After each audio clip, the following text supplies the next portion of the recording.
manot, kiek iš viso žmonių vaikščiojo ant Mėnulio? Manau, kad kokie 5, 6... 8, 9. Nu, neatspėjot, jų iš viso buvo 12, o pirmasis Mėnulyje nusileido 1969 metais Liepos 20 dieną atskridęs raketa Apollo 11 Neilas Armstrongas. Tačiau visi žino tik tais jį. Bet jo komandoje buvo dar 2 žmonės. Michailas Kolinas ir Edvinas Aldrinas jaunesnysis pravarde Bazas.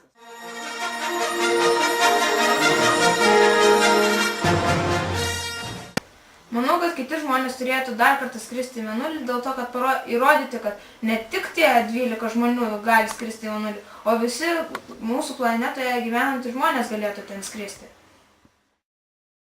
Be žmonių dar skrido daug zondų ir palydovų. Štai keletas jų pavyzdžių.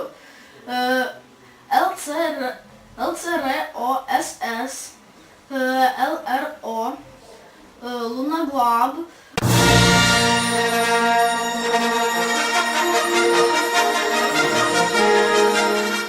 O aš manau, kad reikia grįžti į Mėnulį tam, kad mes jį pritaikytume žmonėms gyventi.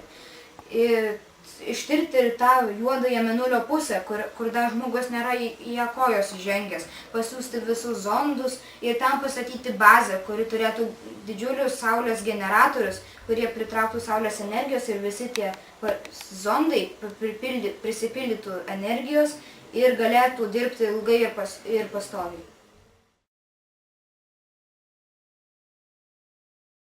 Bet ir anksčiau buvo siųsti zondai, tik kur jie likdavo, negi prapuolė.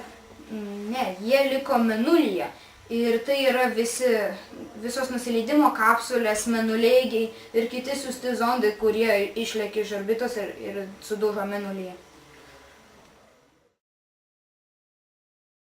O aš manau, kad į Mėnulį reikėtų grįžti tam, kad būtų galima visus tos artefaktus, arbus ir panašius dalykus reikėtų sugrąžinti į Žemę, į muziejus. Tam, kad žmonės galėtų suprasti ir pajusti, ką reiškia pabūti Mėnulyje.